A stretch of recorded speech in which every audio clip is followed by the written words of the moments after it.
yang kerap menyaksikan Joto membawa anak-anaknya ke kantor harian rakyat dan juga kegiatan-kegiatan lekra saat itu.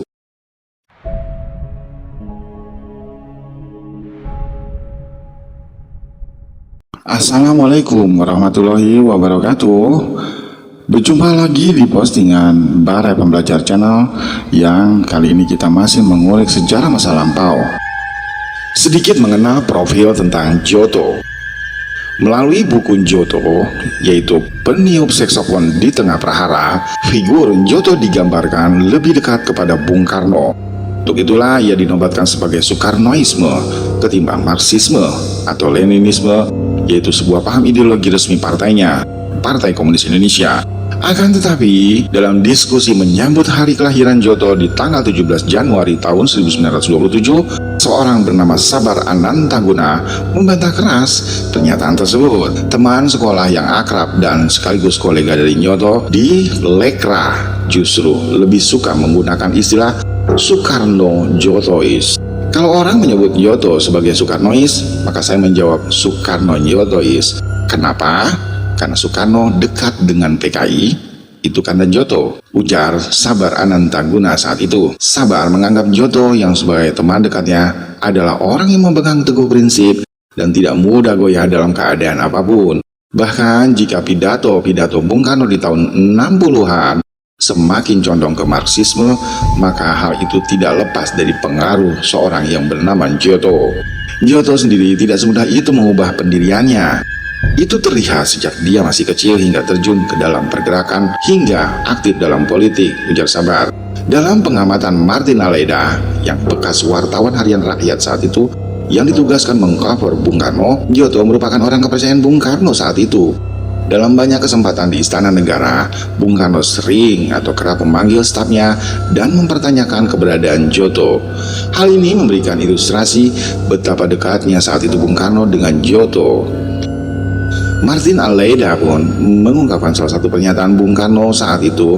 Dia bertemu dengan tokoh-tokoh muda PNI lalu berkata, penafsiran mengenai Soekarnoisme yang paling benar adalah yang pernah dikeluarkan oleh Joto. Joto sang sosok yang cerdas dan serba bisa.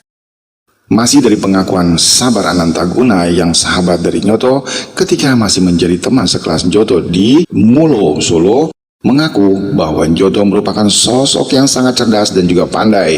Mengingat hal tersebut karena Joto adalah seorang kutu buku dan sebagai pelajar Joto terbukti sangatlah cerdas dan juga pandai. Tulisan-tulisannya selalu dijadikan contoh oleh gurunya saat itu, Kenang Sabar Anantaguna. Anantaguna juga mengisahkan suatu hari gurunya pernah menyuruh mereka mengarang soal sepak bola dan wajib ditulis dengan cara yang lucu. Saat itu seingat saya, Joto menulis mengenai kekecewaan penjudi bola saat itu karena pertandingan batal dilakukan akibat lapangan tergenang oleh air hujan yang cukup lebat.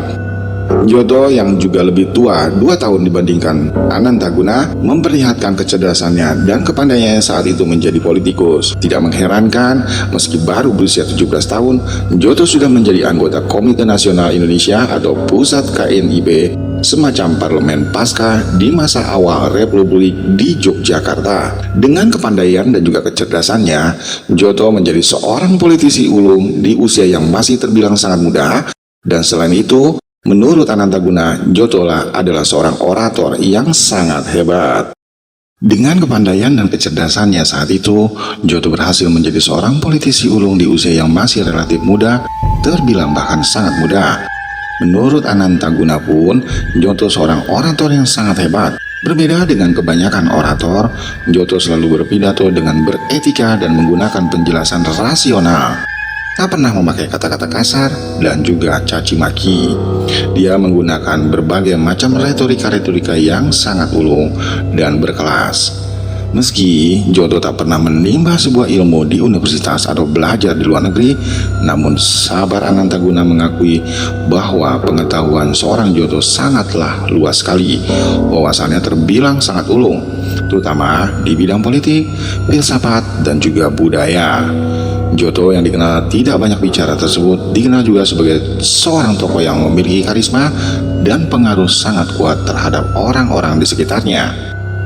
Saya rasa jika Bung Joto tak ada, maka Organisasi Lekra saat itu takkan pernah besar seperti zaman itu, ujar Martin Aleda yang juga pernah menjadi aktivis di Lembaga Kebudayaan Rakyat atau Lekra.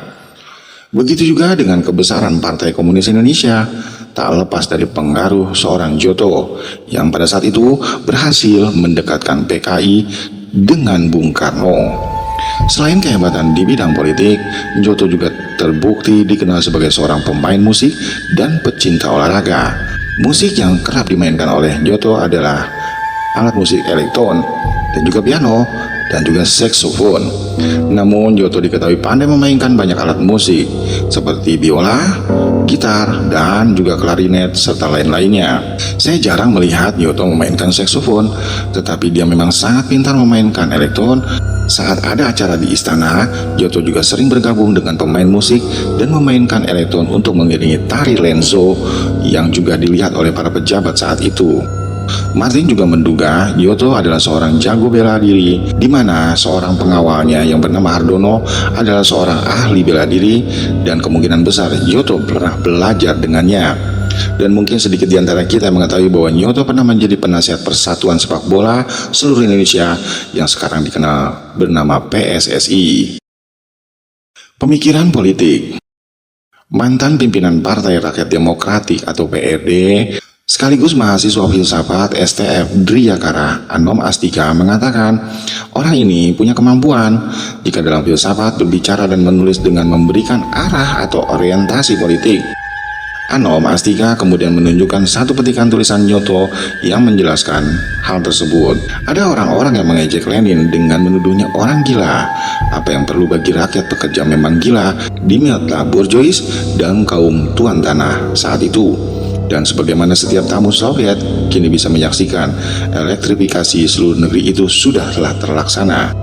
Pada semua tulisan Joto, seorang yang bernama Anom mengulas sejarah dengan sangat lengkapnya dan juga detail sekali, terutama tulisannya di buku Bintang Merah dan buku Pers dan Masa.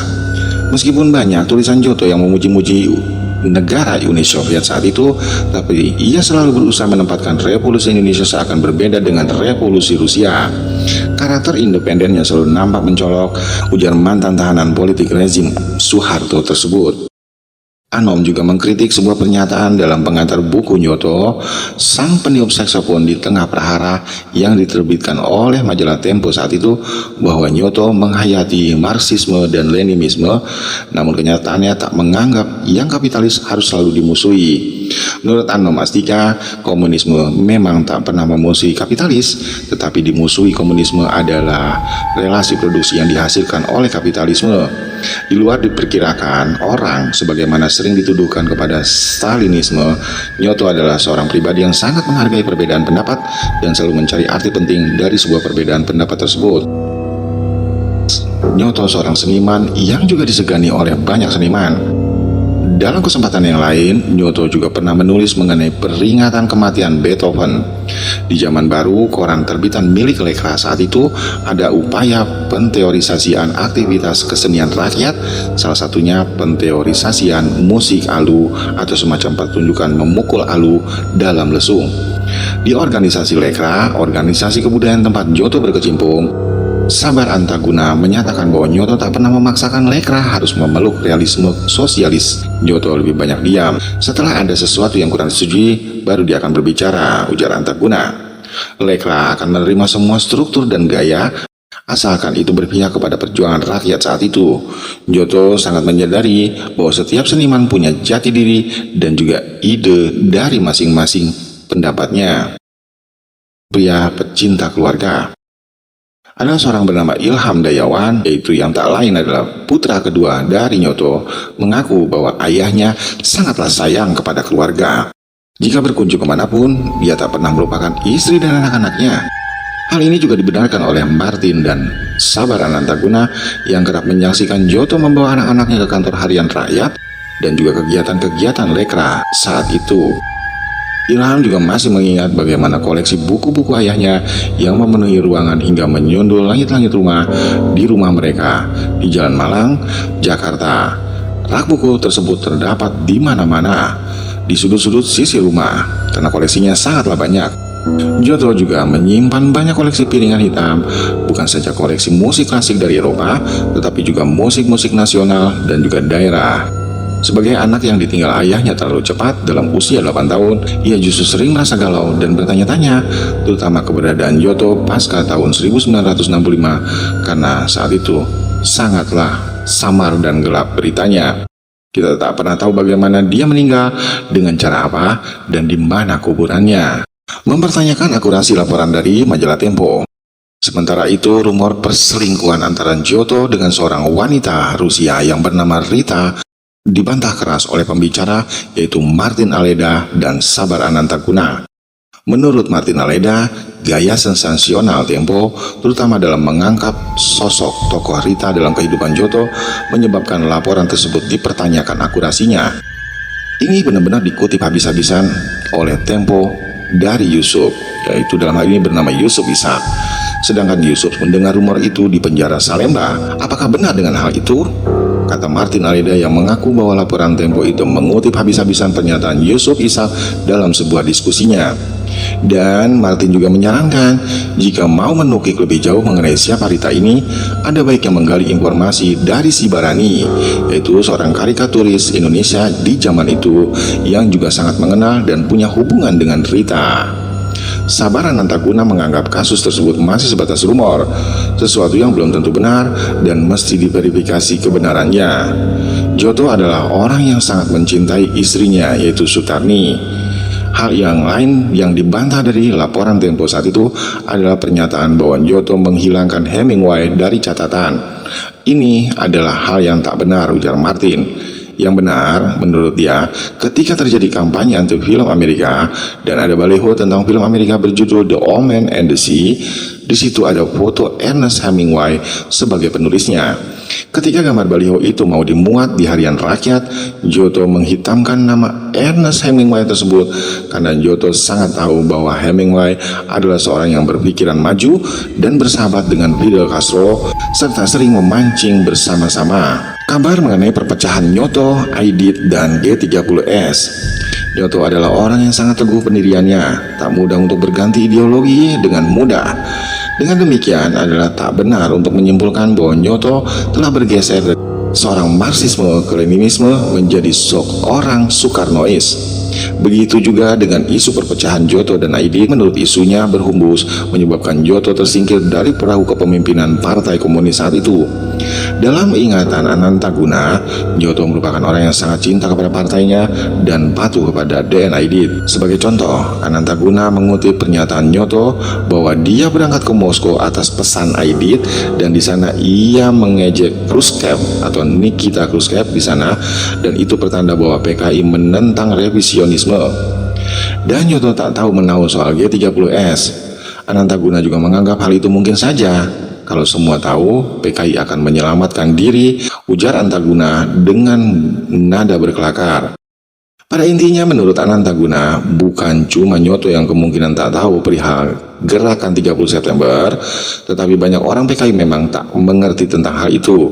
Pada saat itu, partai sama sekali tak pernah mempersiapkan diri untuk melakukan perlawanan terhadap teror kaum reaksioner. Soal loyalitas Giotto terhadap PKI itu pun tak dapat diragukan lagi. Giotto mempertahankan partai hingga akhir hayatnya.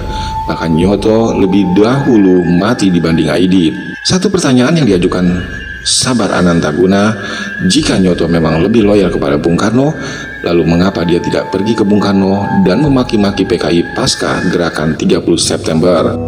Menurut catatan Sok Hokgi dalam buku Orang-orang di Persimpangan Kiri Jalan, Aidit bertemu Giotto di Solo pada pertengahan tahun 1946 dan setelah ia lepas dari penjara Pulau Onrus.